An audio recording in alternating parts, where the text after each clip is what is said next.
کہتے ہیں کہ دو سگے بھائیوں کے دو بڑے بڑے زرعی فارم ایک ساتھ واقع تھے۔ دونوں 40 سال سے ایک دوسرے کے ساتھ اتفاق سے رہ رہے تھے۔ اگر کسی ایک کو اپنے کھیتوں کے لیے کسی مشینری یا کام کی زیادتی کی وجہ سے زرعی مزدور کی ضرورت ہوتی تو وہ بلا جھجک دوسرے بھائی کو کہہ کر اس کے وسائل کو استعمال کر لیتا تھا۔ ایک دن کرنا خدا ایسا ہوا کہ ان میں سے کسی بات پر ایک دوسرے سے اختلاف ہو گیا اور معمولی سی بات سے پیدا ہونے والا یہ اختلاف ایسا بڑھا کہ ان دونوں میں بول چال تک بند ہو گئی۔ چند ہفتوں بعد ایک صبح ایسی بھی آ گئی کہ وہ ایک دوسرے کے سامنے کھڑے گالی گلوچ پر اتر آئے اور پھر چھوٹے بھائی نے غصے سے بلڈوزر منگوایا اور شام تک دونوں گھروں کے درمیان ایک گہری اور لمبی کھائی کھود کر اس میں پانی چھوڑ دیا۔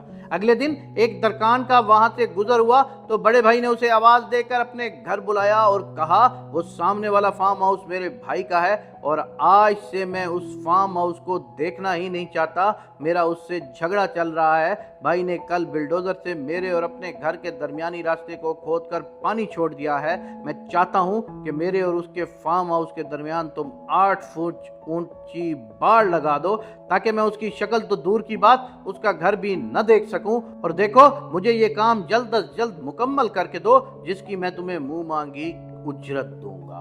ترکھان نے سر ہلاتے ہوئے کہا مجھے پہلے آپ وہ جگہ دکھائیں جہاں سے میں نے باڑہ کو شروع کرنا ہے تاکہ ہم پیمائش کے مطابق ساتھ والے قصبے سے ضرورت کے مطابق مطلوبہ سامان لا سکیں۔ موقع دیکھنے کے بعد ترکان اور بڑا بھائی ساتھ واقع ایک بڑے قصبے میں گئے۔ 3-4 متعلقہ مزدوروں کے علاوہ ایک ٹرک پر ضرورت کا سامان لے کر واپس گھر آ گئے۔ ترکان نے اس سے کہا اب آپ آرام کریں اور یہ کام ہم پر چھوڑ دیں۔ ترکان اپنے مزدور کاریگروں سمیت سارا دن اور ساری رات کام کرتا رہا۔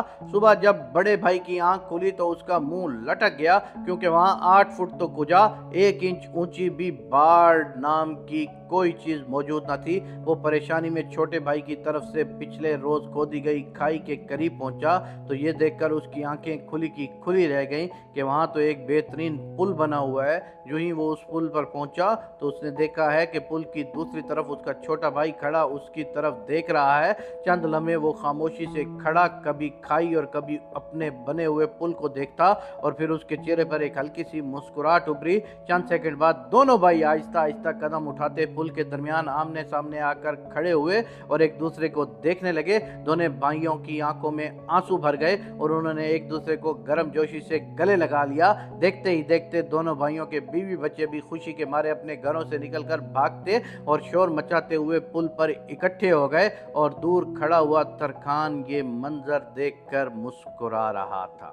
اب بڑے بھائی کی نظر ترکان کی طرف اٹھی جو واپسی کے لیے اپنے اوزار سمیٹ رہا تھا۔ وہ بھاگ کر اس کے پاس پہنچا اور کہا آپ کچھ دن ہمارے پاس مہمان بن کر ٹھہر جائیں، لیکن ترکان یہ کہہ کر چل دیا کہ اسے ابھی اور بھی بہت سے پل بنانے ہیں۔ یقین مانے یا نہ مانے اس طرح کی لڑائیوں میں معمولی سی توجہ درکار ہوتی ہے۔ اگر ہم بھائیوں سے ایک دوسرے کی شکایات سننے کے بجائے ان کے درمیان پل بنا دیں تو یقیناً رشتوں کے درمیان دیواریں بننا بہت کم ہو سکیں گی۔ اللہ تبارک و تعالیٰ کو صلح جو لوگ بہت پسند ہے اور جو کسی کی صلح کرواتا ہے اللہ تعالیٰ اس پر بہت مہربان ہوتا ہے۔ آؤ دوستو دعا کریں کہ اگر ہمارے درمیان بھی کچھ دوستوں کے درمیان غلط فہمیاں ہیں تو ان کو دور کر کے اللہ کے پسندیدہ بندوں میں شمار ہو جائیں۔